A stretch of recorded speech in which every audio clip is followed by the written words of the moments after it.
अस्सलाम वालेकुम दोस्तों, आप देख रहे हैं यूट्यूब चैनल डर की दुनिया।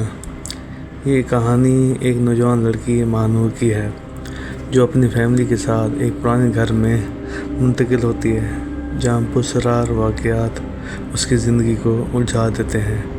रफ्ता रफ्ता उसे मालूम होता है कि उसके घर में कुछ छुपा हुआ है, एक स्याह साया जो उसे और उसके ख़ानदान को ख़त्म करना चाहता है।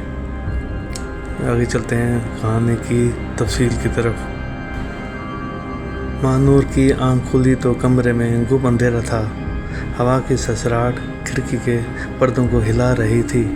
बाहर दरख्तों की शाखें एक दूसरे से टकरा रही थी, जैसे कोई छुपी छुपी बातें कर रहा हो। उसने पलंग पर लेटे लेटे छत को देखा, लेकिन कुछ अजीब सा महसूस हुआ। एक बेनाम खौफ जो अल्फाज में बयान ना हो सकता था। ये घर नया था मगर इतना भी नहीं था पुराना, हिशादा ईंटों और लकड़ी का बना हुआ। कुछ दहाइयाँ पुराना और उसका बैरूनी हिस्सा सुरमई रंग का था और अंदरूनी दीवारें खामोशी से किसी पुरानी दास्तान का पता देती थी। उनके वालिद ने ये मकान एक सस्ते सौदे में ख़रीदा था। शहर से दूर एक गांव में कुदरत के करीब रहेंगे, सुकून मिलेगा, वो क्या कहा करते थे। लेकिन सुकून ये लफ्ज़ जैसे महानूर के दिल से गायब होता जा रहा था। माँ अक्सर कहती थी, ये सब तुम्हारे जहन का वहम है बेटा, नई जगह है, वक्त लगेगा आदत डालने में। लेकिन महानूर को हर रात लगता जैसे कोई उससे के कमरे में आता है, सांस लेता है, उससे घूरता है मगर नज़र नहीं आता। छोटे कदमों की चाप।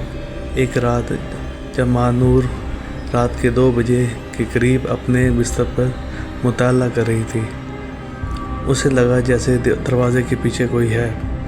उसने चौंक कर पलट कर देखा, खाली दरवाज़ा मगर साया जैसे कुछ देर पहले वहीं था। अगली सुबह उसकी छोटी बहन ज़ैनब रोती हुई उठी। उसका चेहरा पीला, आंखें खौफ ज़दा।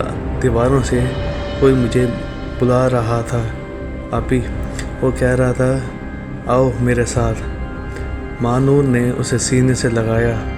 ज़ैनब की आवाज़ में सच्चाई छुपी थी और महानूर के दिल में एक ठंडी लहर दौड़ गई।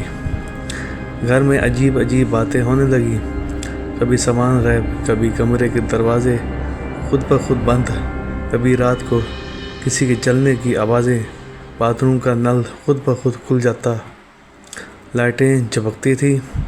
एक रात वाले साहब ने जहन से किसी के दौड़ने की आवाज़ सुनी। जब वह बाहर निकले कोई न था, बस गीली मिट्टी पर 2 नंगे पाँव के निशान। और फिर अचानक गायब। इस वाक़े के बाद वालिद ने करीबी मस्जिद के इमाम साहब को बुलाया। वो आए, अजान दी, सूरह बकरा की तलावत की। घर में एकदम ठहराव आ गया, जैसे सब कुछ ठीक हो रहा हो, मगर सिर्फ कुछ लम्हों के लिए। उसी रात महानूर की आंख अचानक खुली। कमरे का दर्जा हरारत यक हो चुका था, जैसे अंदर बर्फबारी हो रही हो। उसका जिस्म सुन्न हो चुका था, जैसे किसी ने उसे जकड़ लिया हो। फिर उसने उसे देखा। कमरे के एक कोने में एक लंबा धुंधला सा वजूद, साया जैसे धुआं मगर आंखें रोशन, सुर्ख अंगारों की तरह। वो ऐसा महानूर की तरफ बढ़ा। ये मेरा घर है, आवाज़ धीमी मगर लरसती हुई। इंसान की न थी, जैसे कोई दरिंदा इंसान की नकल कर रहा हो। महानूर ने चीखने की कोशिश की, लेकिन आवाज़ ना निकली। आंखों के सामने अंधेरा छा गया। अगली सुबह वह निढाल और लरसती हुई बेदार हुई। माँ बाप उसे डॉक्टर के पास ले जाना चाहते थे, लेकिन वो सिर्फ बोली, ये बीमारी नहीं है, कुछ है जो हमारे साथ है। कुछ दिन बाद एक बुज़ुर्ग मौलाना खादिम हुसैन घर आए। सफ़ेद दाढ़ी, चमकती आँखें और हाथ पे तस्बीह। वो रूहानी उलूम के माहिर समझे जाते थे। उन्होंने घर का मुआयना किया, कमरे की दीवारों पर उंगली फेरी, आयतें पढ़ी। फिर उन्होंने कहा, یہ گھر ایک جنات کی پرانی بستی پر بنایا گیا ہے۔ یہاں ایک جن قابض ہے، نام ہے زہار۔ یہ اس کی وقت متحرک ہوتا ہے جب نئی روحیں اس کے دائرے میں داخل ہوتی ہیں۔ مولانا نے 7 راتیں وہاں گزاری اور اذکار کیے۔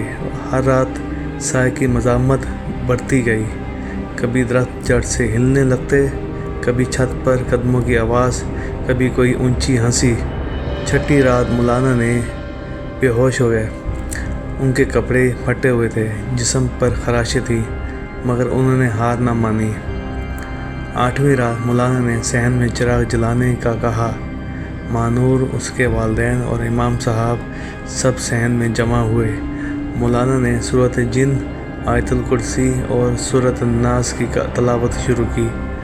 ہوا تیز ہو گئی، چراغ بجھنے لگے، درخت سر جھکانے لگے، جیسے کسی بہت بڑی قوت کے سامنے جھک رہے ہوں۔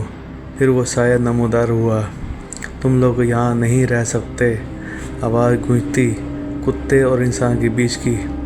مولانا نے آیت کرسی دہرائی، سائے نے چیخ ماری، چیخ اتنی بلند کی کہ شیشے ٹوٹ گئے۔ زینب بے ہوش ہو گئی، مانور زمین پر گر گئی۔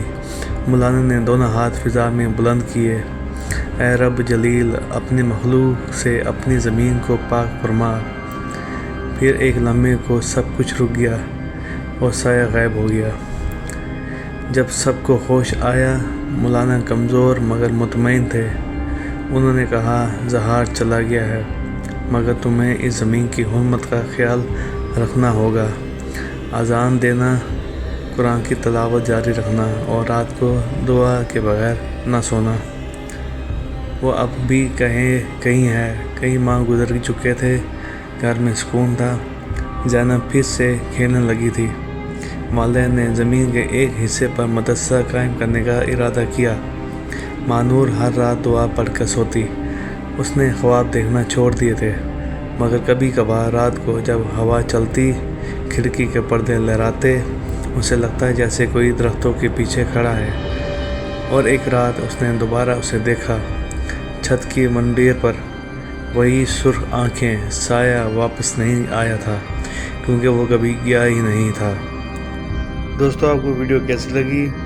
اگر پسند آئے تو سبسکرائب ضرور کریں تاکہ آپ کو آنے والی ویڈیو کا نوٹیفیکیشن مل سکے۔ اللہ حافظ۔